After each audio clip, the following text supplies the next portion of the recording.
Hi, I'm Susan Carpenter Sims, and I'm here with author JonnaLynn Mandelbaum to talk about her latest book, Daphne and Thekla. What is this book about? It's about a woman who was a legendary first century person that the church tried to hide. They didn't want people to know about her, and certainly Roman law wanted to hide her as well, because at that time single women were not tolerated in society.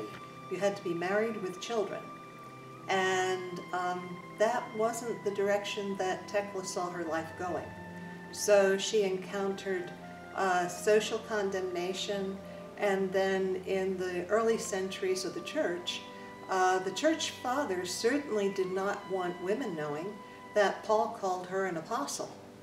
So the story is based on the Acts of Paul and Thekla, which is available through the internet, and it follows the storyline pretty closely. But the cute thing is, or the thing I like, is that it's told from Daphne's point of view, and Daphne was her father's courtesan.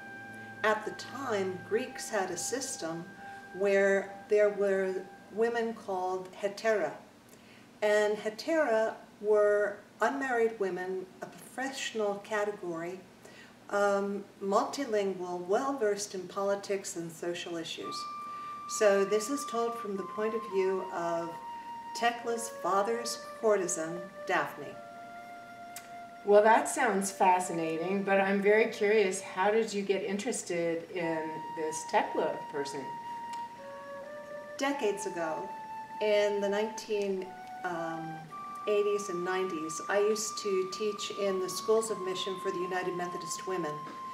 And one of the themes was churches in solidarity with women. As I began to work on those seminars, I stumbled onto Thekla.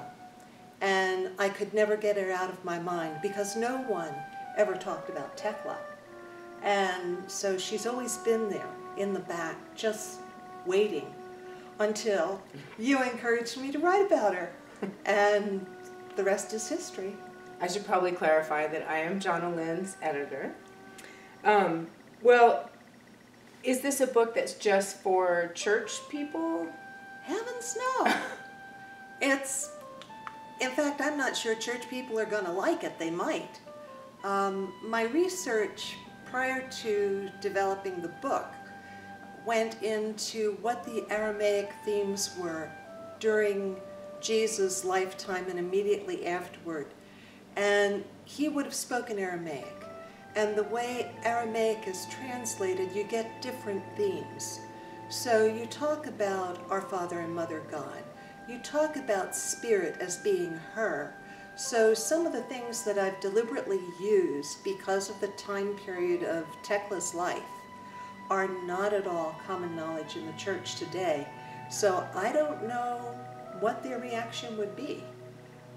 They might like it, they might not. But for me, the story of Thekla is the story of a young woman searching for her own way, despite what the social restrictions were at the time.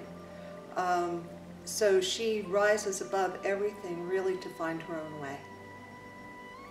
She is an amazing heroine, and I think that you have written here an amazing book. So, Daphne and Thekla, read it.